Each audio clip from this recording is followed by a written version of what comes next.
ദൈവത്തിന് സ്തോത്രം. വീണ്ടും നമുക്ക് ദൈവത്തിൻ്റെ വചനവുമായി അല്പനേരം അവൻ്റെ കാൽച്ചുവട്ടിലിരിപ്പാൻ ദൈവം തന്ന നല്ല അവസരത്തിനായി എൻ്റെ ദൈവത്തെ സ്തുതിക്കുന്നു.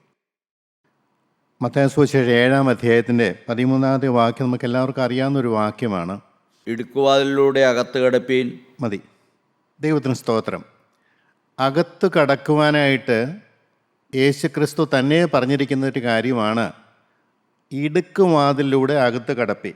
ദൈവത്തിന് സ്തോത്രം. ലൂക്കോസ് സുവിശേഷം 13-ാം അധ്യായത്തിൻ്റെ 24-ാമത്തെ വാക്യത്തിൽ പറയുന്നു, ഇടുക്കുവാതിലൂടെ കടപ്പാൻ പോരാടുവിൻ. ഇടുക്കുവാതിലാണ്, അത് കടക്കാനാണ് മത്തായിയുടെ സുവിശേഷം പറയുന്നത്. എന്നാൽ ലൂക്കോസ് സുവിശേഷത്തിൽ ഒന്നുകൂടെ കാര്യമായിട്ട് പറയുന്നുണ്ട്, അതിന് പോരാട്ടം ആവശ്യമാണ്. പോരാടി ജയിക്കുന്നവർക്ക് മാത്രമേ ഇടുക്കുവാതിലൂടെ കടക്കാൻ പറ്റുകയുള്ളൂ.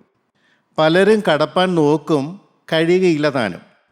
ഒരു നെഗറ്റീവ് ആസ്പെക്റ്റ് അല്ലേ എന്ന് പലരും ചിന്തിക്കാറുണ്ട്. വചനം പറയുമ്പോൾ ഇങ്ങനെയുള്ള നെഗറ്റീവ് ആസ്പെക്റ്റ് പറയരുതെന്ന് പറയുന്നവരെ ഞാൻ കണ്ടിട്ടുണ്ട്. കർത്താവിന് അങ്ങനെയൊന്നുമില്ല. കാര്യമുള്ളതുപോലെ തന്നെ കർത്താവ് പറയും.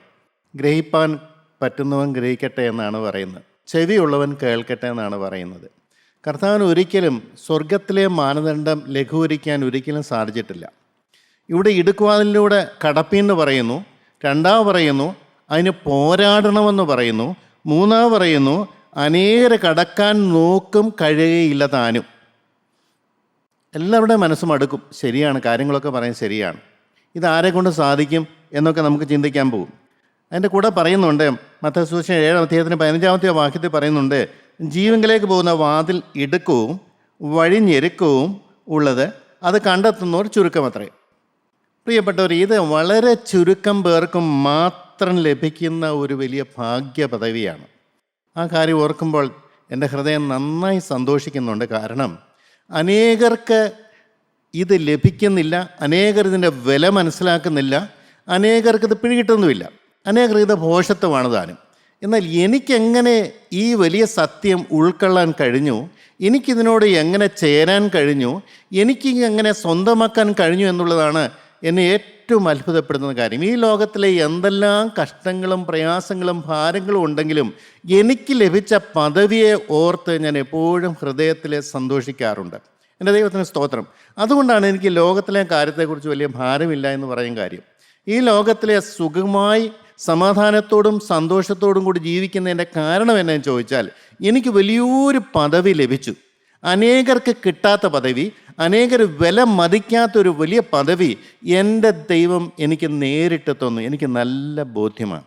അതുകൊണ്ട് ഈ ലോകത്തിൽ സംഭവിക്കാൻ പോകുന്ന പല പ്രശ്നങ്ങളും, പല ബുദ്ധിമുട്ടുകളും, പല സങ്കടങ്ങളും എനിക്കതൊരു വിഷയമേ അല്ല. ദൈവത്തിന് സ്തോത്രം. പ്രിയപ്പെട്ടവരെ, ഈ ചുരുക്കം പേർ മാത്രം ലഭിക്കുന്ന നിത്യജീവൻ അതൊരു വലിയ സത്യമാണ്. എല്ലാവർക്കും കിട്ടുകയില്ല. വചനം കേൾക്കുന്നവർക്ക് പോലും അത് സ്വീകരിക്കാൻ ബുദ്ധിമുട്ടാണ്. കാരണം കേൾക്കുന്നു എന്നുള്ളത് ഒരു കാര്യമാണ്, ദൈവത്തിൻ്റെ വിളി കിട്ടുന്നു. അനേകർ ദൈവത്തിൻ്റെ വിളിക്ക് റെസ്പോണ്ട് ചെയ്യുന്നില്ല, അതിന് ദൈവത്തോട് പ്രതികരിക്കുന്നില്ല, അനേകർക്കത് ഭോഷത്വമാണ്. എന്നാൽ ചിലർ അതിനെ സ്വീകരിക്കുന്നുണ്ട്, ശരിയാണ്. എന്നാൽ പോലും അക്കരെ എത്തുക എന്ന് പറയുന്നത് നിസ്സാര കാര്യമല്ല. ഈ ജീവിതയാത്രയിൽ യേശുവിൻ്റെ പിന്നാലെ പോവുക എന്ന് പറയുന്നത് എളുപ്പമുള്ള കാര്യമേ അല്ല. അതാണ് ഞാൻ പറഞ്ഞത്, നെഗറ്റീവ് തിങ്കിങ് അല്ല. എന്തെല്ലാം നെഗറ്റീവ് തിങ്കിങ് ഉണ്ടെങ്കിലും എനിക്കത് കിട്ടിയേ പറ്റുള്ളൂ. കാരണം ഞാൻ ആ മധുരം ആസ്വദിച്ച മനുഷ്യനാണ്. ആദ്യ സ്നേഹത്തിൻ്റെ ലഹരി ഞാൻ ആസ്വദിച്ച മനുഷ്യനാണ്. തകർന്നു കടന്ന ജീവിതത്തിൽ നിന്ന് ഒരു സെക്കൻഡ് കൊണ്ട് ഞാൻ ഉയർത്തെഴുന്നേറ്റു. നാശത്തിലേക്ക് പോയ കുഴിയിൽ നിന്നും, കുഴഞ്ഞ ചേറ്റിൽ നിന്നും ദൈവം എന്നെ പാറമേൽ കൊണ്ട് നിർത്തി. ഒരിക്കലും ഞാൻ സ്തുതിച്ചിട്ടില്ല, നാവിൽ സ്തുതി ലഭിച്ചു. ലോകം തരാത്ത സമാധാനവും സന്തോഷവും എൻ്റെ ഈ ശരീരം ഉള്ളംകാല് മുതൽ നെറുകന്തര വരെ വ്യാപരിച്ചത് ഞാൻ നന്നായിട്ട് ഓർമ്മയുണ്ട്. എനിക്കൊരിക്കലും ചിന്തിക്കാൻ പറ്റുന്നൊരു കാര്യമായിരുന്നില്ല. എൻ്റെ കണ്ണ് എങ്ങോട്ടാണ് പോയെന്ന് എനിക്ക് നന്നായിട്ട് അറിയാം. ഈ കണ്ണിനെ നിയന്ത്രിക്കാൻ ആർക്ക് കഴിയും? ഈ ജീവനുള്ള ദൈവത്തിൻ്റെ വചനത്തിൽ കൂടെ വ്യാപരിച്ച ദൈവത്തിൻ്റെ പരിശുദ്ധാത്മാവിന്. എൻ്റെ ചിന്തകളെ ആർക്ക് നിയന്ത്രിക്കാൻ പറ്റും? അതേ, ദൈവത്തിന് സാധിക്കും. വികാരങ്ങളെ ആർക്ക് നിയന്ത്രിക്കാൻ പറ്റും? കാഴ്ചപ്പാടുകളെ ആർക്ക് നിയന്ത്രിക്കാൻ പറ്റും? ലാക്കും ലക്ഷ്യവും ആർക്ക് നിയന്ത്രിക്കാൻ പറ്റും? അതാണ് ഞാൻ കണ്ടത്. ക്രിസ്തുവിനെ കണ്ടു എന്ന് ഞാൻ പറഞ്ഞതിൻ്റെ കാരണം. എൻ്റെ മേലോ ദൈവത്തിൻ്റെ വിളി വന്നു എന്ന് പറഞ്ഞതിൻ്റെ രഹസ്യം അതാണ്. ഈ ലോകത്തുള്ള ഒരു മനുഷ്യനും എൻ്റെ ആത്മാവിൻ്റെ കാര്യം എന്താണെന്ന് മനസ്സിലാക്കി തരാനോ അതിൽ നിന്നുള്ള എങ്ങനെ എനിക്ക് വിടുതൽ പ്രാപിക്കാമെന്ന് പറഞ്ഞു വന്നു ആരും എന്നോട് പറഞ്ഞിട്ടില്ല. എനിക്ക് അപ്പനുണ്ട്, അമ്മയുണ്ട്, സഹോദരങ്ങളുണ്ട്, സഹോദരിമാരുണ്ട്, അധ്യാപകരുണ്ട്, ആത്മീയ നേതൃത്വമുള്ളവരുണ്ട്, അച്ഛന്മാരുണ്ട്, തിരുവരുണ്ട്.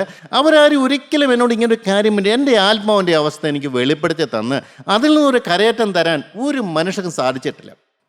എന്നെ സംബന്ധിച്ച് ഇത് അസാധ്യമെന്ന് ഞാൻ കരുതിയ മനുഷ്യനാണ്. ഞാൻ നരകത്തിലേ പോവുകയുള്ളൂ എന്ന് വ്യക്തമായിട്ട് ഞാൻ ഉറപ്പിച്ചൊരു മനുഷ്യനാണ്. ഒരു കാരണവശാലും ഞാൻ എത്ര വളർന്നാലും, എത്ര ജോലി കിട്ടിയാലും, എത്ര പണം സമ്പാദിച്ചാലും, എത്ര കുടുംബം പോറ്റിയാലും ഒരു കാലത്ത് ഞാൻ വിചാരിച്ചു എനിക്ക് വിവാഹം പോലും മര്യാദ കൊണ്ടു നടക്കാൻ പറ്റുമല്ലോ എന്നുള്ള സംശയമായിരുന്നു എനിക്ക്. കാരണം എൻ്റെ പ്രകൃതവും എൻ്റെ ആളത്വവും വളരെ മോശമായിരുന്നു. എന്നെ അത്ഭുതപ്പെടുത്തുന്ന കാര്യം, ഇങ്ങനെയുള്ള മനുഷ്യനെ എന്തിനാണ് ദൈവം വിളിച്ചത്? എൻ്റെ വീട്ടിൽ എത്രയോ പേരുണ്ട് എന്നേക്കാൾ നല്ലവർ, നല്ല ക്വാളിറ്റി ഉള്ളവർ, നല്ല സ്വഭാവമുള്ളവർ. അവരെല്ലാം മാറ്റി നിർത്തിയിട്ട് ഏറ്റവും മോശക്കാരനായി എന്നെ ദൈവം എന്തുകൊണ്ട് വിളിച്ചു? എനിക്കിന്നും മനസ്സിലാകാത്ത വലിയൊരു സത്യമാണ്. എൻ്റെ ദൈവത്തിന് സ്തോത്രം. ദൈവത്തിൻ്റെ സ്നേഹത്തിൻ്റെ ആഴം എത്ര വലുത്! ഒരു മനുഷ്യാൽപ്പം നഷ്ടപ്പെടുന്നു എന്ന് കാണുമ്പോൾ അവനെ പൊക്കിയെടുക്കാൻ കൊതിക്കുന്ന ദൈവസ്നേഹം. നരകത്തിലേ പോവുകയുള്ളൂ എന്ന് ചിന്തിക്കുന്ന ഒരു മനുഷ്യന്, ആശ അറ്റുപോയ മനുഷ്യന് അവനെ പൊക്കിയെടുത്ത മകനെ, ഞാൻ നിനക്കുണ്ട്, ഞാൻ നിന്നെ സഹായിക്കാം, ഞാൻ നിന്റെ കരം പിടിക്കാം, നിന്റെ പ്രശ്നത്തിന് ഞാൻ പരിഹാരം തരാം എന്ന് പറയാൻ കഴിവുള്ള ആരുണ്ട് പ്രിയപ്പെട്ടവരെ? അതാണ് ഞാൻ ക്രിസ്തുവിനെ കണ്ടു എന്ന് ഞാൻ പറഞ്ഞതിൻ്റെ കാര്യം. ക്രിസ്തുവിനെ വിളിച്ചു എന്ന് പറഞ്ഞതിൻ്റെ കാരണം അതാണ്. ക്രിസ്തുവിനെ സ്നേഹിച്ചു എന്ന് പറഞ്ഞതിൻ്റെ രഹസ്യം അതാണ്. സ്തോത്രം. ഈ ലോകത്തിൽ ക്രിസ്തു എന്ന് പറഞ്ഞാൽ ആർക്ക് മനസ്സിലാവും? ഈ ലോകത്തിൽ ഒരു നിത്യം എന്ന് പറഞ്ഞാൽ ആർക്ക് മനസ്സിലാവും? കർത്താവ് രണ്ടാം വരും എന്ന് പറഞ്ഞാൽ ആർക്കത് മനസ്സിലാകുന്ന കാര്യമാണ്? മരണക്കിടക്ക എന്ന് പറഞ്ഞാൽ ആർക്ക് ചിന്താവിഷയമാണ്? ഇതൊന്നും മനുഷ്യ ഹൃദയത്തിലേക്ക് കയറാതിരിക്കുമ്പോൾ 22-ാമത്തെ വയസ്സിൽ എൻ്റെ ഹൃദയത്തിലേക്ക് ഊളിയിട്ട് കയറി വന്ന ഒരു ദൈവസ്നേഹമുണ്ട്. അതാണ് ക്രിസ്തുവിൻ്റെ ശബ്ദം. അതെല്ലാവർക്കും കിട്ടാറില്ല. ഞാൻ പലപ്പോഴും പറയാറുണ്ട്, 56 പേര് മെഡിക്കൽ കോളേജിൽ വിളിച്ച് മാനസാന്തരപ്പെട്ടവരാണ്. 2 പേരെ ഞങ്ങളുണ്ട് ഇപ്പോൾ ഉണ്ട്. ബാക്കി 54 പേരെ അവിടെ പോയി. 10 പേർക്ക് സൗഖ്യം കിട്ടിയപ്പോൾ 9 പേരും പോയി, ദേവാലയത്തിലേക്ക് പോയി. ഒരാൾ മടങ്ങി വന്നു. താൻ ചോദിക്കുന്നു, ആ 9 പേര് എവിടെ? എൻ്റെ പ്രിയപ്പെട്ടവരെ, ബഹുഭൂരിപക്ഷം പേരും 99% മനസാന്തരം കിട്ടിയാലും ആദിസ്നേഹം കിട്ടിയാലും ലോകത്തിലേക്ക് പോകുമ്പോൾ, ലോകത്തിൻ്റെ ശക്തിക്ക് കീഴ്പ്പെട്ട് പോകുമ്പോൾ ഒരു ന്യൂനപക്ഷം, അതാണ് ചുരുക്കം പേർ എന്ന് പറഞ്ഞതിൻ്റെ കാര്യം. ചുരുക്കം പേർ. ആ ചുരുക്കം പേരിൽ ഒരാളാകാൻ നിനക്ക് ആഗ്രഹമുണ്ടോ എന്നുള്ളതാണ് ദൈവം ചോദിക്കുന്നത്. അഭാഗ്യവശാൽ എനിക്ക് ആ ഭാഗ്യം ലഭിച്ചു, ചുരുക്കം പേരിൽ ഒരാളാകാൻ. ദൈവത്തിന് സ്തോത്രം. ചുരുക്കം പേര് മാത്രം കണ്ടെത്തുന്ന ദൈവവിളി, ചുരുക്കം പേർ മാത്രം ലഭിക്കുന്ന നിത്യജീവൻ, ചുരുക്കം പേർക്ക് മാത്രം കിട്ടുന്ന ആത്മീയ കാഴ്ചപ്പാട്, ചുരുക്കം പേർക്ക് മാത്രം ലഭിക്കുന്ന ആത്മീയ സുബോധം, ചുരുക്കം പേർക്ക് മാത്രം ലഭിക്കുന്ന മാനസാന്തരവും പാപക്ഷമയും, ചുരുക്കം പേർക്ക് മാത്രം കണ്ടെത്തുന്ന രക്ഷകൻ, ചുരുക്കം പേർക്ക് മാത്രം എടുക്കാൻ പറ്റുന്ന ഒരു സമർപ്പണം. എൻ്റെ ദൈവത്തിന് സ്തോത്രം. ഞാൻ അതുകൊണ്ടാണ് ഇത് വിലപ്പെട്ടാണെന്ന് പറഞ്ഞു. ഞാൻ എന്നെക്കുറിച്ച് തന്നെ ഞാൻ വേറിട്ട് ചിന്തിക്കുന്ന ഒരു കാര്യം അതാണ്. ഇതൊന്നും സാധാ മനുഷ്യർക്ക് സാധിക്കുന്ന കാര്യമാണ്. ഞാൻ എന്തോരം ആൾക്കാരെ കാണുന്നുണ്ട്. ഇന്നലെ ഒരു പെൺകുട്ടിയെ ഞാൻ കണ്ടു, നല്ല പ്രായമുണ്ട്. ആ കൊച്ചിന് പല പ്രശ്നങ്ങളുണ്ട്. ഞാൻ ചോദിച്ചു, ക്രിസ്ത്യാനിയല്ലേ? സമർപ്പണം വല്ലതും എടുത്തിട്ടുണ്ടോ? യേശുവിനെക്കുറിച്ച് വല്ലതും അറിയാമോ? സുവിശേഷം വല്ലതും അറിയാമോ? രക്ഷയുടെ കാര്യങ്ങളെല്ലാം അറിയാമോ? ബന്ധനത്തിൽ നിന്ന് മോചനം കിട്ടുന്ന കാര്യങ്ങളെല്ലാം അറിയാമോ? എന്നെ പറഞ്ഞോട് ഡോക്ടർ, ഇതൊന്നും എനിക്കറിയാൻ പാടില്ല, ഞാൻ കേട്ടിട്ടില്ല. ആകെ ഉള്ളത് കന്യമാതാവിനോട് പ്രാർത്ഥിക്കാമെന്ന് മാത്രമേ ഞാൻ കേട്ടിട്ടുള്ളൂ. ഞാൻ കുറച്ചു നേരം പറഞ്ഞു കൊടുത്തു, പക്ഷെ ഒന്നും മനസ്സിലാകത്തില്ല. അങ്ങനെയൊന്നും മനസ്സിലാകുന്ന കാര്യങ്ങളും അല്ലല്ലോ പ്രിയപ്പെട്ടവരെ. എൻ്റെ ദൈവത്തിന് സ്തോത്രം. ഞാൻ എൻ്റെ പദവിയെക്കുറിച്ച് അഭിമാനിക്കുന്നു. സ്തോത്രം. ക്രിസ്തുവിൻ്റെ ശബ്ദം കേട്ടവനെന്നുള്ള കാര്യത്തിൽ ഞാൻ അഭിമാനിക്കുന്നു. ക്രിസ്തുവിൻ്റെ പാപക്ഷമ ലഭിച്ചു എന്നുള്ള കാര്യത്തിൽ ഞാൻ അഭിമാനിക്കുന്നു. ക്രിസ്തുവിൻ്റെ പരിശുദ്ധ രക്തം വീണവൻ എന്നുള്ള മുദ്രയേറ്റവെന്നുള്ള കാര്യം കൊണ്ട് ഞാൻ അഭിമാനിക്കുന്നു. ദൈവത്തിൻ്റെ പരിശുദ്ധാത്മാവ് എൻ്റെ മേൽ വരാൻ അവന് പ്രസാദം തോന്നിയല്ലോ എന്നുള്ള കാര്യത്തിൽ ഞാൻ അഭിമാനിക്കുന്നു. ഈ വിശുദ്ധ വഴി കൂടെ പോകാൻ വളരെ ചുരുക്കം പേർ മാത്രം പോകുന്ന വഴി കൂടെ പോകുവാനായിട്ട് ദൈവം എനിക്ക് ഭാഗ്യം തന്നല്ലോ എന്ന് ഓർത്ത് എൻ്റെ ദൈവത്തെ സ്തുതിക്കണം. ഒരു കാര്യം കൊണ്ടുണ്ട് പ്രിയപ്പെട്ടവരെ, അവൻ എൻ്റെ കൈ പിടിച്ചുകൊണ്ട് ഈ ഭൂമിയിൽ ഭാരമില്ലാതെ നടത്തും എന്നുള്ള കാര്യത്തിൽ എനിക്ക് അതിയായ സന്തോഷമുണ്ട്. സ്തോത്രം. അതുകൊണ്ടാണ് അനേകർക്ക് ഇത് കിട്ടണമല്ലോ എന്നുള്ളൊരു ദാഹം എനിക്ക് വരുന്നത്. പക്ഷെ എനിക്ക് എന്ത് ചെയ്യാൻ പറ്റും? ഞാൻ ജീവിച്ച് കാണിച്ചു കൊടുക്കാല്ല, അത് വരെ എന്ത് ചെയ്യാൻ പറ്റും? ദൈവത്തിന് സ്തോത്രം. പ്രിയപ്പെട്ടവർ, എന്താണ് ഇതിൻ്റെ രഹസ്യം? ചുരുക്കം പേർക്ക് മാത്രം ലഭിക്കുന്ന കാര്യത്തിൻ്റെ രഹസ്യം എന്താണ്? എന്തുകൊണ്ടാണ് എല്ലാവർക്കും ഇത് കിട്ടാത്തത്? എല്ലാവരെയും രക്ഷിപ്പാൻ യേശു ക്രിസ്തു വന്നിട്ടും കാണാതെ പോയ ആടുകളെ തേടി വന്നിട്ടും എന്തുകൊണ്ട് എല്ലാവർക്കും ഇത് കിട്ടുന്നില്ല? ഒരു കാര്യം വളരെ വ്യക്തമായിട്ട് പറയുന്നുണ്ട്. യോഹന്നാൻ സുവിശേഷം 6:44 പറയുന്നുണ്ട്, എൻ്റെ പിതാവ് ആകർഷിച്ചിട്ട് ആർക്കും എൻ്റെ അടുക്കൽ വരാൻ കഴിയുകയില്ല. അത് വലിയൊരു സത്യമാണ്. ഞാൻ അത് ഓർക്കുമ്പോൾ എൻ്റെ ദൈവത്തെ സ്തുതിക്കുന്നു. കാരണം പിതാവായ ദൈവത്തിൻ്റെ ആകർഷണം എൻ്റെ മേലുണ്ടല്ലോ എന്നുള്ളത്. ദൈവം എന്നെ മാനിക്കുന്നു, ദൈവം എന്നെ സ്നേഹിക്കുന്നു.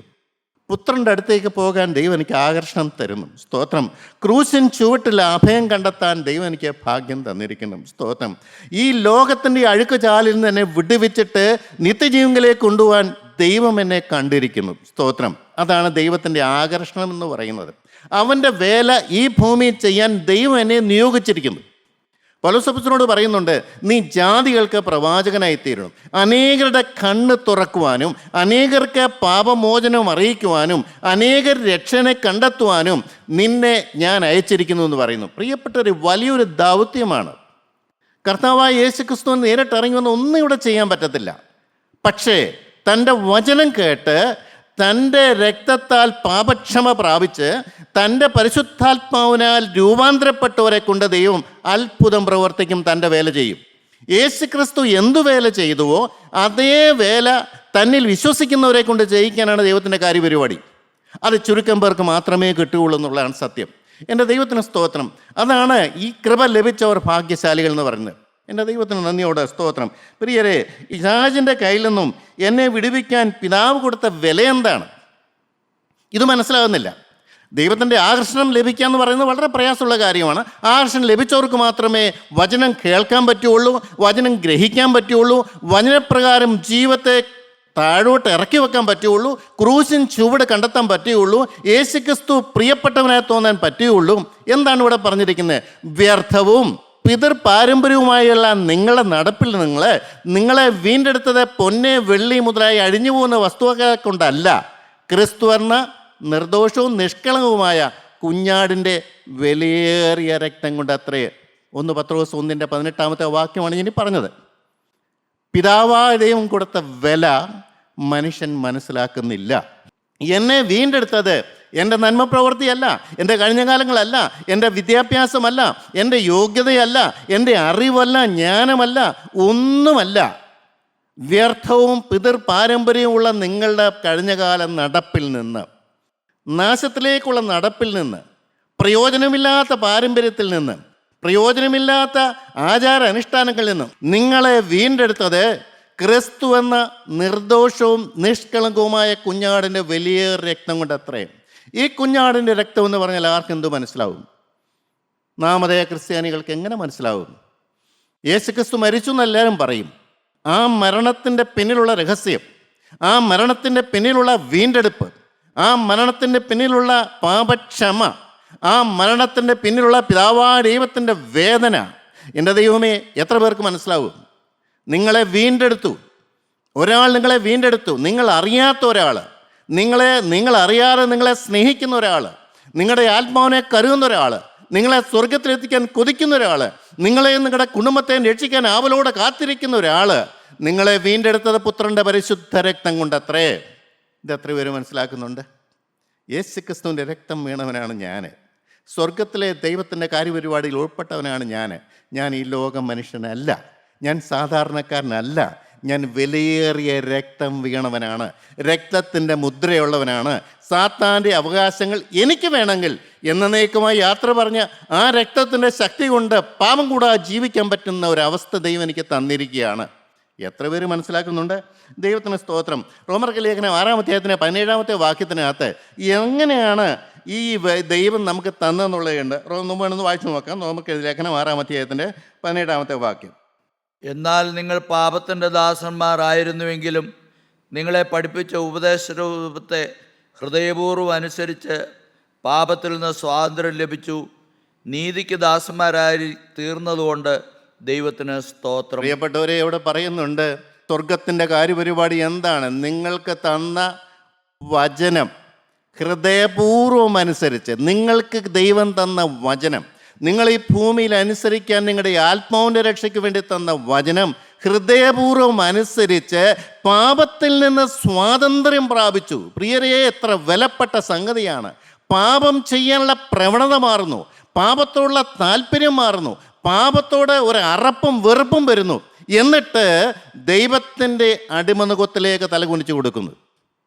അതാണ് രക്ഷ. അതൊന്നും മനുഷ്യ വിഷയമല്ല. അവനെൻ്റെ സ്വാതന്ത്ര്യം വേണം, അവൻ്റെ ഇഷ്ടപ്രകാരം ജീവിക്കണം, അവൻ്റെ ആഗ്രഹിക്കുന്ന പോലെ സുഖ സൗകര്യങ്ങൾ അവന് വേണം. ഈ ലോകം സുഖിക്കാനും സന്തോഷിക്കാനും ഉള്ളതാണ്. ഈ ലോകം പണം സമ്പാദിക്കാനുള്ളതാണ്. മറ്റുള്ളവരോടെങ്കിൽ മാനവും സ്ഥാനവും വേണമെങ്കിൽ പണം വേണം. പണത്തിന് വേണ്ടി ഓടുന്ന മനുഷ്യൻ, സുഖ സൗകര്യങ്ങൾക്ക് വേണ്ടി ഓടുന്ന ആ മനുഷ്യന് ഈ മർമ്മം മനസ്സിലാവുന്നില്ല.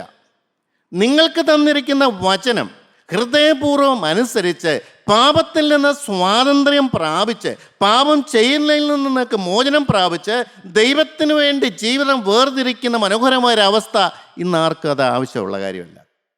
ഈ വചനം ആർക്കുള്ളതാണ്? പഴയ നിയമകാലത്ത് ഈ മനോഹരമായ വചനങ്ങളൊന്നുമില്ല. പഴയ നിയമകാലത്തെ പ്രമാണങ്ങൾ മാത്രമേ ഉള്ളൂ. എന്നാൽ അത് എങ്ങനെ രക്ഷപ്പെടും, എങ്ങനെ പ്രാവർത്തികമാക്കുന്നു അധികം പേർക്ക് മനസ്സിലായി. ഇന്ന് പുതിയ നിയമകാലത്ത് കർത്താവായ യേശുക്രിസ്തുവിൻ്റെ ഗുണകരമായി സംസാരിക്കുന്ന രക്തവും പരിശുദ്ധാത്മാവും നമുക്ക് സഹായകമായിട്ടുള്ളതുകൊണ്ട് എല്ലാം നമുക്ക് സാധിക്കും. എന്താണ് ചുരുക്കം എന്ന് പറഞ്ഞത്? ഈ ദൈവം തന്ന വചനത്തെ ഹൃദയപൂർവ്വം അനുസരിക്കാനുള്ള കൃപയ്ക്ക് വേണ്ടി എത്ര പേര് കാത്തിരിപ്പുണ്ട്? കർത്താവെ, എനിക്ക് പ്രമാണം അനുസരിക്കാൻ പറ്റുന്നില്ല, ഇതെനിക്ക് മനസ്സിലാകുന്ന കാര്യമല്ല, ഇതെങ്ങനെ സാധിക്കും? അനേകർ ഇടറിപ്പോയില്ലേ? ശിഷ്യന്മാർ അനേകർ ഇടറിപ്പോയി. എൻ്റെ മാംസം തിന്നുകയും എൻ്റെ രക്തം കുടിക്കുകയും ചെയ്താൽ നിങ്ങൾക്ക് നിത്യവും കിട്ടുകയില്ലെന്ന് പറഞ്ഞു. അനേകർ ഇടറിപ്പോയി. പത്രോസ് പറഞ്ഞു, ഞങ്ങൾ എവിടെ പോകാനാ? നിത്യജീവൻ്റെ വചനം നിൻ്റെ പക്കലുണ്ട്, നീ ദൈവത്തിൻ്റെ പുത്രൻ എന്ന് ഞങ്ങൾ അറിയുന്നു. സ്വർഗം നിന്നെ ഭൂമിയിലേക്ക് വിട്ട് എൻ്റെ രക്ഷയ്ക്ക് വേണ്ടിയാണ്. അതിനുള്ള വചനമാണ് നീ എനിക്ക് തന്നിരിക്കുന്നത്. ഈ വചനം കേട്ടാൽ മാത്രമേ എനിക്ക് അനുസരിക്കാൻ പറ്റുകയുള്ളൂ. വചനം അനുസരിക്കുമ്പോൾ മാത്രമേ പാപത്തിനു മേൽ ജയം കിട്ടുകയുള്ളൂ. വചനം അനുസരിച്ചാൽ മാത്രമേ ജീവിതം കർത്താവിൻ്റെ കരങ്ങളിലേക്ക് കൊടുക്കാൻ പറ്റുകയുള്ളൂ. കർത്താവ് വിലപ്പെട്ടവനാണെന്നും സ്നേഹിക്കാൻ പറ്റുന്നവനാണെന്നും അവനാണ് എൻ്റെ ഏറ്റവും വിലപ്പെട്ട നിധിയും സമ്പത്തും എൻ്റെ പ്രത്യാശയും എന്ന് മനസ്സിലാക്കണമെങ്കിൽ വചനം ഗ്രഹിച്ചാൽ മാത്രമേ, വചനം കേട്ടാൽ മാത്രം പോരാ, ഗ്രഹിക്കാൻ പറ്റണം. ഗ്രഹിക്കാൻ പറ്റുന്നില്ലയോ? ദൈവത്തോട് പറയും, കർത്താവ്, ഇത് ഗ്രഹിക്കാനുള്ള ഒരു കൃപ എനിക്ക് തരണമേ. നീ ആഗ്രഹിക്കുന്ന രീതിയിൽ വചനം അനുസരിക്കാനുള്ള കൃപ എനിക്ക് തരണമേ. അത്രമേൽ എൻ്റെ മേലുള്ള ഐശാചിക ബന്ധനം എനിക്ക് മാറ്റി തരണമേ. നിന്നെ കാണാനും നിന്നെ സ്നേഹിക്കാനും നിന്നെ അനുസരിക്കാനും നിൻ്റെ പിന്നാലെ പോകാനുള്ള ഒരു വലിയ ഭാഗ്യം എനിക്ക് തരണമേ. നിന്നെ കണ്ടെത്താനുള്ള ഒരു കൃപ എനിക്ക് തരണമേ. വിലപ്പെട്ട നിധിയും സമ്പത്തുമായിട്ട് കർത്താവേ, എനിക്കിത് മനസ്സിലാക്കാനുള്ള ഒരു കൃപ എനിക്ക് തരണമേ. എത്ര പേരിരിക്കുന്നുണ്ട്? പ്രിയപ്പെട്ടവരെ, അങ്ങനെയൊന്നും നമ്മൾ അധികം പേരെ കാണുന്നില്ല. അതാണ് ഇത് ചുരുക്കമാണെന്ന് പറയാൻ കാരണം, ഇടുക്കമാണെന്ന് പറയാൻ കാര്യം. എൻ്റെ ദൈവത്തിന് സ്തോത്രം. നമുക്കറിയാമല്ലോ, ജീവൻ തന്ന് സ്നേഹിച്ച യേശുവിനെ തിരിച്ച് സ്നേഹിക്കാൻ എത്ര പേർ കഴിയുന്നുണ്ട്? എനിക്കൊരു വലിയ കുഴപ്പമായിരുന്നു. ലോകത്തിലുള്ള ആരെങ്കിലും സ്നേഹിക്കാമെന്ന് പറഞ്ഞാൽ എനിക്ക് മനസ്സിലാവും. ഒരു പെൺകുട്ടിയെ സ്നേഹിക്കാമെന്ന് പറഞ്ഞാൽ എനിക്ക് മനസ്സിലാവും, നന്നായിട്ട് മനസ്സിലാവും. പക്ഷേ കണ്ണുകൊണ്ട് കാണാത്ത കർശനക്കാരനായ ഒരു ദൈവം എൻ്റെ മനസ്സിലുണ്ടായിരുന്നത്. ആ ദൈവത്തെ എനിക്ക് എങ്ങനെ സ്നേഹിക്കാൻ പറ്റും? നിൻ്റെ പ്രിയപ്പെട്ടവർ, ഞാൻ വലഞ്ഞു പോയൊരു വിഷയമാണ്. പക്ഷേ ഞാൻ കർത്താവിനോട് പറഞ്ഞു, കർത്താവേ, ഈ പ്രമാണം സത്യമാണ്, വേദപുസ്തകം സത്യമാണ്, നീ വന്നു എന്നുള്ളതും സത്യമാണ്, നിൻ്റെ വചനപ്രകാരം ജീവിക്കാത്തവർക്ക് സ്വർഗത്തിൽ കടക്കാൻ പറ്റില്ല എന്നുള്ളത് സത്യമാണ്. പഴയകാല വിശുദ്ധന്മാരും പുതിയ വിശുദ്ധന്മാരും ഒക്കെ അവർ ഈ വചനം അനുസരിച്ചവരാണ്, അവനത്തെ സ്നേഹിച്ചവരാണ്. പക്ഷെ എനിക്ക് സാധിക്കുന്നില്ല കർത്താവേ. എൻ്റെ പ്രിയപ്പെട്ടവരെ, താണ് വീണ് പ്രാർത്ഥിച്ചാൽ എല്ലാം കൃപ തരുന്നൊരു ദൈവം, ഈ ദൈവത്തെ സ്നേഹിക്കാനുള്ള വഴിയ ദൈവം എനിക്ക് മനസ്സിലാക്കി തന്നു. അവൻ നിനക്ക് എന്ത് ചെയ്തു എന്ന് നീ ഓർക്കുക. നീ ഏത് കുഴിയിലാണ് കിടന്നത്? നിൻ്റെ വെട്ടിയെടുത്ത പാറ എവിടെയാണ്? നീ കുഴിച്ചെടുത്ത കനികർമ്മം എവിടെയായിരുന്നു? നിൻ്റെ നിലവാരം എന്തായിരുന്നു? നിൻ്റെ ചിന്താഗതി എന്തായിരുന്നു? നിൻ്റെ കാഴ്ചപ്പാട് എന്തായിരുന്നു? നിൻ്റെ ലാക്ക് എന്തായിരുന്നു? ലക്ഷ്യം എന്തായിരുന്നു? നിൻ്റെ സ്വപ്നങ്ങൾ എന്തായിരുന്നു? നിൻ്റെ വികാരങ്ങൾ എന്തായിരുന്നു? നിൻ്റെ കണ്ണ് എങ്ങോട്ടാ പോയിരുന്നത്? നീ ഒന്ന് ചിന്തിച്ച് നോക്കിക്കേ. അതിൽ നിന്ന് ഞാൻ നിനക്ക് വ്യക്തമായൊരു മാറ്റം തന്നില്ലേ? ഇരുളും വെളിച്ചം പോലൊരു മാറ്റം ഞാൻ നിനക്ക് തന്നില്ലേ? എങ്ങനെ നിനക്കത് ലഭിച്ചു? മകനെ, നിനക്ക് വേണ്ടി ഞാൻ പടഞ്ഞു മരിച്ചു. നിൻ്റെ പാപ ആസക്തി മാറ്റാൻ വേണ്ടി ഞാൻ മരിച്ചു. നിൻ്റെ ചിന്താഗതി മാറ്റാൻ വേണ്ടി ഞാൻ മരിച്ചു. നിൻ്റെ കാഴ്ചപ്പാട് മാറ്റാൻ വേണ്ടി ഞാൻ മരിച്ചു. എൻ്റെ രക്തം കൊണ്ടാണ് നിൻ്റെ പാപത്തിന് ക്ഷമ കിട്ടിയത്. പോരാ, നിൻ്റെ ആളത്തം മാറാൻ എൻ്റെ ആത്മാവിനെ ഞാൻ നിൻ്റെ മേൽ പകർന്നു. ദൈവത്തിന് സ്തോത്രം. പ്രിയപ്പെട്ടവരെ, കല്ലായുള്ള ഹൃദയം മാറി മാംസളമായ ഹൃദയം തരുന്നത് യേശുക്രിസ്തുവിനെ ഞാൻ സ്വീകരിക്കുമ്പോൾ മാത്രമാണ്. സ്നേഹിക്കാൻ പറ്റുമോ? സ്നേഹിക്കാതിരിക്കാൻ പറ്റുമോ? പറ. യേശുവിനെ സ്നേഹിക്കാൻ അനേകർക്ക് സാധിക്കുന്നില്ല. നാശമല്ലേ പ്രിയപ്പെട്ടവരെ? ഒന്ന് ചിന്തിച്ച് നോക്കിയേ. സാധിക്കുന്നില്ല. ദൈവസന്നിധിയിലേക്ക് പ്രാർത്ഥിക്കുക, കർത്താവേ നീ എനിക്ക് എന്ത് ചെയ്തു എന്ന് മനസ്സിലാക്കാൻ ഒരു കൃപ എനിക്ക് തരണമേ. എൻ്റെ ദൈവത്തിന് സ്തോത്രം. നമുക്കറിയാം, ഏലീശായെ വിളിച്ചു, പുതപ്പിട്ട് ഏലിയാവ് അങ്ങ് പോയി. പുതപ്പ് വീണപ്പോൾ എലീശയ്ക്ക് മനസ്സിലായി ഇത് സ്വർഗീയ പുതപ്പാണ്, സ്വർഗീയ വിളിയാണ്. 12 പേരെ ഉഴന്നു നടക്കുന്നു, അതിലൊരാൾ ഞാൻ തന്നെയാണ്. 12 പേരെക്കാൾ വ്യത്യസ്തനാണ് ഞാൻ. സ്വർഗം എന്നെ അങ്ങനെയാണ് കണ്ടത്. അതുകൊണ്ടാണ് പുതപ്പൻ്റെ മേലിൽ വീണത്. കൈ നുഖത്തിൽ നിന്ന് മാറി. എന്നിട്ട് ഓടിച്ചെന്ന് ചോദിക്കുന്നുണ്ട്, ഞാൻ വീട്ടിൽ ചെന്ന് അനുവാദം ചോദിച്ചോട്ടെ എന്ന്. നേരം പറഞ്ഞൊരു വാക്കാണ്, പൊയ്ക്കൊള്ളുക, നിനക്ക് പോകണമെങ്കിൽ നീ പൊയ്ക്കൊള്ളുക, നിനക്ക് പ്രിയപ്പെട്ടവർ അവരാണെങ്കിൽ നീ പൊയ്ക്കൊള്ളുക, അവിടെ അനുവാദം ചോദിക്കണമെങ്കിൽ നീ പൊയ്ക്കൊള്ളുക, അതൊക്കെ നിൻ്റെ ഇഷ്ടമാണ്. പക്ഷെ ഒരു കാര്യം ഞാൻ പറയാം, ദൈവം നിന്നെ വിളിച്ചിരിക്കുന്നു, വലിയൊരു വിളിക്ക് വേണ്ടി ദൈവം നിന്നെ വിളിച്ചിരിക്കുന്നു. ആ വിളിയാണോ, നിന്നെ പ്രിയപ്പെട്ടവരാണോ നിനക്ക് വലുതെന്ന് നീ ഇപ്പം ചിന്തിച്ചോളാൻ പറഞ്ഞു. ആ ശക്തമേറിയ വചനം ഏലിശയുടെ മേൽ വന്നപ്പോൾ ഏലിശ വീട്ടിലേക്കുള്ള പോക്കെല്ലാം നിർത്തി ആ നുകം ഒടിച്ച് അവിടെ കാളയെ അർപ്പിച്ച് യാഗം അർപ്പിച്ചിട്ട് എന്നേക്കുമായി ഏലിയാവിൻ്റെ പിന്നാലെ പോയി. ഇത് സ്വീകരിക്കാൻ എത്ര പേരുണ്ട്? വനം കേൾക്കാൻ എല്ലാവർക്കും ഇഷ്ടമാണ്, ഓടിക്കൂടി വരുന്നുണ്ട്, ഭാരവിഷയങ്ങൾ ഇങ്ങനെ നിരത്തി വെക്കാൻ എല്ലാവർക്കും പറ്റും. പക്ഷെ ഈ കാര്യം പറയാൻ എത്ര പേരുണ്ട്? ഈ പുതപ്പ് വീണവരല്ലേ നിങ്ങളെല്ലാവരും? സ്വർഗത്തിൻ്റെ ആകർഷണം വീണവരല്ലേ എല്ലാം? നിങ്ങൾ പിന്നെയും പുറകിലോട്ട് പോയോ? കലപ്പയ്ക്ക് കൈവച്ചിട്ട് പുറകോട്ട് നോക്കുന്നുണ്ടെങ്കിൽ യോഗ്യനല്ലെന്ന് പറയും. ദൈവത്തിന് സ്തോത്രം. ഈ വചനമൊക്കെ പ്രിയപ്പെട്ടവരെ നമ്മുടെ മേൽ ശക്തിയോടെ ഇറങ്ങുന്നുണ്ടോ? ഒരു വെറും പുതപ്പ് സാധാരണക്കാരൻ നോക്കിയാൽ തന്നെ ഉണ്ട്, പുതപ്പിന് എന്നാ വലിയ ഗൗരവം. പക്ഷെ ഏലീശായെ സംബന്ധിച്ച് ആ പുതപ്പ് ദൈവത്തിൻ്റെ വിളിയാണ്. എത്ര പേര് മനസ്സിലാക്കുന്നുണ്ട്? ദൈവം എന്നെ കണ്ടു, ദൈവം എന്നെ വിളിച്ചു, ഞാൻ ലോകക്കാരനല്ല, ഞാൻ സാധാരണ മനുഷ്യനല്ല, എൻ്റെ വീട്ടിലുള്ളവരെക്കാൾ ഞാൻ വ്യത്യസ്തനാണ്, എൻ്റെ മേൽ ആത്മാവ് ഇറങ്ങിയതാണ്, ദൈവസ്നേഹം ഇറങ്ങിയവനാണ്, എനിക്ക് പഴയ കാഴ്ചപ്പാട് പറ്റില്ല. എത്ര പേർ പറയാൻ പറ്റും? ഇതാണ് ചുരുക്കം എന്ന് പറഞ്ഞതിൻ്റെ കാരണം. എൻ്റെ മേലുള്ള ദൈവത്തിൻ്റെ സ്നേഹത്തിൻ്റെ ആഴം എന്താണെന്ന് തിരിച്ചറിയാൻ നമുക്ക് സാധിക്കുന്നില്ല. നമുക്കറിയാനുണ്ട്. പിന്നെ വേറെ കാര്യം കാണുക, അനേകർക്ക് പോഷത്വമാണ് ദൈവവചനം. എന്നാൽ എനിക്കത് പോഷത്വമാണോ അതോ എൻ്റെ ബന്ധനം അഴിക്കുന്നതാണോ? അത് അനേകർക്ക് പോഷത്വമാണ്, പക്ഷെ എനിക്കത് കേൾവിയിൽ മാത്രം ഒതുങ്ങി നിൽക്കുന്നതാണോ? ആ വചനം അനുസരിക്കാൻ വേണ്ടി ദൈവസന്നിധി ഇരുന്നുകൊണ്ട്, കർത്താവേ എൻ്റെ ബന്ധനങ്ങൾ അഴിക്കാൻ വേറെ മാർഗമൊന്നുമില്ല, ഈ വചനപ്രകാരം എൻ്റെ ജീവിതത്തിൽ അത്ഭുതം നടക്കണം. അങ്ങനെ ഇരിക്കാൻ എത്ര പേരുണ്ട്? ദൈവത്തിന് സ്തോത്രം. മാർത്തയും മറിയയും വീട്ടിലുണ്ടായിരുന്നു. ഒരാൾ യേശുവിൻ്റെ കാൽപാദങ്ങളിലിരുന്നു, ഒരാൾ ഓടി നടന്ന് വേല ചെയ്തു. ദൈവത്തിന് സ്തോത്രം. പ്രിയപ്പെട്ടവരെ, ദൈവം മാനിച്ച ആരെയാണ്? കർത്താവിൻ്റെ കാൽപാദങ്ങൾ ഇരുന്നുകൊണ്ട് എനിക്ക് അസാധ്യമായ കാര്യം സാധിപ്പിച്ച് തരണമേ എന്ന് പ്രാർത്ഥിക്കാൻ എത്ര പേർക്ക് സാധിക്കും? അത്രമാത്രം ദൈവസ്നേഹം നിങ്ങളുടെ മേലുണ്ടോ? ആ ദൈവം തരുന്നതല്ല, ഞാൻ നേടിയെടുക്കേണ്ട ഒരു കാര്യമാണ്. ദൈവം എനിക്ക് എന്ത് ചെയ്തു തന്നു എന്ന് ആലോചിച്ചിട്ട് ഇത്രമാത്രം ആഴക്കുഴി തന്നെ കോരിയെടുത്ത് എൻ്റെ ദൈവത്തോടുള്ള നന്ദിയും കടപ്പാടും ഞാൻ കാണിക്കുന്നത് എങ്ങനെയാണ്? വചനവുമായി അവൻ്റെ കാൽപാദങ്ങളിൽ ഇരിക്കുക. ദൈവത്തിന് സ്തോത്രം. കർത്താവേ എനിക്ക് സാധിപ്പിച്ചു തരണം.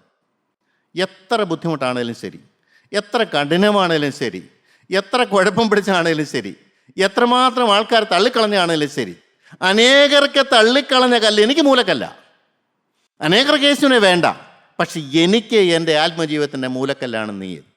എൻ്റെ ദൈവത്തിന് സ്തോത്രം. അനേകർ അടച്ചക്കല്ലായി പോകുമ്പോൾ ഞാൻ നിന്നെ മൂലക്കല്ലായിട്ട് സ്വീകരിക്കുകയാണ്. നീ എൻ്റെ സ്വന്തമാണ്, നീ എൻ്റേതാണ്, ഞാൻ നിൻ്റേതാണെന്ന് പറയാൻ പറ്റുമോ? നീ എന്നോടൊന്നും മിണ്ടിയില്ലേലും ഞാൻ നിന്നെ സ്നേഹിക്കും പറയാൻ പറ്റുമോ? ദൈവത്തിന് സ്തോത്രം. ഈ ലോകത്തിൻ്റെ സുഖങ്ങളും ഈ വശീകരണങ്ങളും ജഡത്തിൻ്റെ ചിന്താഗതികളും ഭാരങ്ങളും ആകുലങ്ങളുമെല്ലാം എൻ്റെ ദൈവം മാറ്റിത്തന്ന് എൻ്റെ ഹൃദയം ശുദ്ധമാക്കുമെന്ന് വിശ്വസിക്കാൻ എത്ര പേരുണ്ട്? ഞാനിതെല്ലാം അനുഭവിച്ച മനുഷ്യനാണ്. ലോകത്തിന് പിന്നാലെ വിരഞ്ഞോടിയ മനുഷ്യനാണ് ഞാൻ. ലോകമേ ശരണമെന്ന് പറഞ്ഞ് ജീവിച്ച മനുഷ്യനാണ്. അശുദ്ധി എൻ്റെ ജീവിതത്തിൽ നിന്ന് ഒരിക്കലും വിട്ടുമാറുന്നൊരുക്കും ഞാൻ ഒരിക്കലും പ്രതീക്ഷിച്ചല്ല. എൻ്റെ ദൈവത്തിന് സ്തോത്രം. എനിക്ക് മാറ്റം തന്നൊരു നല്ല ദൈവമുണ്ട്. സ്തോത്രം. ചുരുക്കം പേരിൽ ഒരാളായി ഞാൻ പലപ്പോഴും പറയാറുണ്ട്, പ്രിയപ്പെട്ട യോനാൻ സാറ് പറയാറുണ്ട്, അനേകർ കൂടി വന്നാലും വിരലിലെണ്ണാവുന്നവർ മാത്രമേ സ്വർഗത്തിൽ കടക്കുകയുള്ളൂ. ഞാൻ പല പ്രാവശ്യം പറഞ്ഞിട്ടുണ്ട്. എനിക്കതൊന്നും മനസ്സിലായില്ലേലും ശരി, ഞാൻ എടുത്തൊരു തീരുമാനമുണ്ട്. വിരലിൽ എണ്ണാവുന്നതെന്ന് പറഞ്ഞാൽ 10 പേരാണ്. ആ 10 പേരിൽ ഒരാൾ ഞാനായിരിക്കും.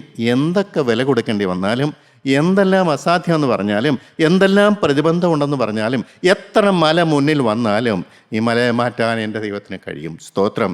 ഞാൻ ദൈവത്തിന് പ്രയോജനമുള്ളവനായി തീരും. ദൈവത്തിന് വിശ്വസിക്കാൻ കൊള്ളാവുന്നവനായി ഞാൻ തീരും. ദൈവത്തെ പ്രസാദിപ്പിക്കുന്നവനായി ഞാൻ തീരും. ദൈവത്തിന് പ്രിയപ്പെട്ട മകനായി ഞാൻ തീരും. ദാനിയേലിനെ കുറിച്ച് പറയുന്നുണ്ട്, എൻ്റെ പ്രിയപുരുഷ. ദൈവത്തിന് സ്നേഹിതനായ അബ്രഹാമിനെ കുറിച്ച് പറയുന്നുണ്ട്. ദാവീദിനെ കുറിച്ച് പറയുന്നുണ്ട്. ഒരു കാര്യത്തിലല്ല ദാവീദിനെ എൻ്റെ ഇഷ്ടം നിവർത്തിക്കാതിരുന്നിട്ടില്ല എന്ന് പറയുന്നുണ്ട്. പൂർവ്വപിതാക്കന്മാർ എന്തിനാണ് നമ്മുടെ പ്രിയപ്പെട്ടവരെയും? എൻ്റെ ദൈവത്തിന് സ്തോത്രം. ഞാൻ അങ്ങോട്ട് പറയും, ദൈവം എന്നോടൊന്നും മിണ്ടിയില്ലേലും ഞാൻ അങ്ങോട്ടിങ്ങനെ തുരിതരാ പറഞ്ഞുകൊണ്ടിരിക്കും. അത് മുഴങ്കാലം അടയ്ക്ക് പ്രാർത്ഥിക്കുമ്പോഴല്ല, ദൈനംദിന ജീവിത തിരക്കിനിടയ്ക്ക് ഇഷ്ടംപോലെ സമയമുണ്ടല്ലേ. പകൽ 12 മണിക്കൂറുണ്ടല്ലോ പ്രിയവിടെ. 12 മണിക്കൂറിൽ എത്ര സമയം ഇടപെടാതെ ദൈവസേനയിലേക്ക് ഈ കാര്യങ്ങളൊക്കെ അൽപ്പിച്ചു കൊടുക്കാൻ പറ്റുന്നുണ്ട്? ദൈവം നോക്കുന്നതല്ല.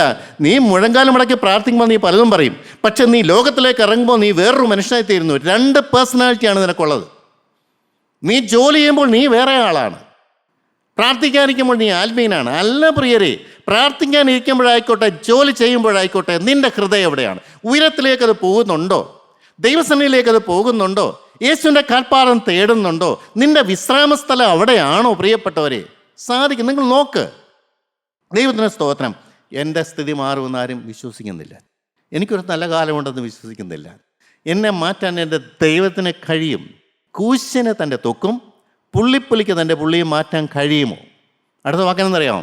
എങ്കിലും ദോഷം ശീലിച്ച നിങ്ങൾക്ക് നിങ്ങളുടെ സ്വഭാവം മാറ്റാൻ പറ്റും. ദൈവത്തിന് സ്തോത്രം. പ്രിയപ്പെട്ടവരെ, നമുക്ക് മാറാം. ശക്തിയേറിയ ദൈവത്തിൻ്റെ വചനം, ശക്തിയേറിയ യേശുവിൻ്റെ പരിശുദ്ധ രക്തം, ശക്തിയേറിയ പരിശുദ്ധാത്മാവ് ഇത് പ്രവർത്തിക്കുന്നതുകൊണ്ട് ഞാൻ ആൾ മാറില്ലെന്നാണ് പറയുന്നത്. എൻ്റെ ദൈവത്തിന് നന്ദിയോടെ സ്തോത്രം. സർവശക്തൻ നമ്മളൊക്കെ പറയും. എവിടെ? എൻ്റെ ജീവിതത്തിൽ സർവശക്തി ഇറങ്ങുന്നുണ്ടോ? ഇറങ്ങാൻ ഞാൻ വിട്ടുകൊടുക്കുന്നുണ്ടോ? എന്നെ മാറ്റാൻ നമ്മൾ ആഗ്രഹിക്കുന്നുണ്ടോ? ദാഹിക്കുന്നുണ്ടോ? കൊതിക്കുന്നുണ്ടോ? ദൈവത്തിന് സ്തോത്രം. ഭൂമിയിലെ എല്ലാ ആവശ്യങ്ങളും നമ്മുടെ എല്ലാവരുടെയും വലിയൊരു പ്രശ്നമാണ്. എൻ്റെ ആവശ്യങ്ങൾ ആര്? ഞാനിങ്ങനെ ആൽബിയെന്ന് പറഞ്ഞു, എൻ്റെ ആവശ്യങ്ങൾ ആര് നടത്തും? നിൻ്റെ ആവശ്യം നടത്താൻ ദൈവം ശക്തനെങ്കിൽ ഈ ദൈവത്തിൻ്റെ പിന്നാലെ പോയിട്ട് എന്ത് കാര്യം? നിത്യതയുടെ കാര്യം ദൈവം കരുതുന്നെങ്കിൽ അല്പകാലത്തിലെ ഈ ലോകത്തിൻ്റെ ആവശ്യങ്ങൾ സാധിപ്പിച്ചു തരാൻ നിൻ്റെ ദൈവത്തിന് കഴിയില്ലെങ്കിൽ ഈ ദൈവം സർവശക്തനാണോ?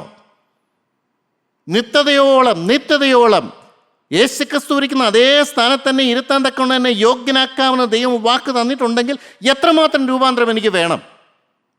അത് തരാൻ ദൈവത്തിന് കഴിയുന്നുണ്ടെങ്കിൽ ഈ ഭൂമിയിലെ അല്പകാലത്തെ ദൈനംദിന ആവശ്യങ്ങൾ ദൈവം തരില്ലെന്നാണോ പറഞ്ഞിരിക്കുന്നത്? കാക്കകളെ നോക്കാൻ പറഞ്ഞു, കുരുവിയെ നോക്കാൻ പറഞ്ഞു, താമരയെ നോക്കാൻ പറഞ്ഞു, വയലിലെ പുല്ലിനെ നോക്കാൻ പറഞ്ഞു. ഇവയൊക്കെ ഞാനല്ലേ മെനഞ്ഞിരിക്കുന്നത്? അതിന് ശോഭ കൊടുത്ത ഞാനല്ലേ? വിശേഷ ബുദ്ധിയുള്ള മനുഷ്യ, നിന്നെ എത്രയധികം ഇതുമെല്ലാം ഗ്രഹിക്കാൻ പറ്റുന്നുണ്ടോ? എനിക്കത് നല്ല ഉറപ്പാണ്. എൻ്റെ ദൈവത്തിന് സ്തോത്രം.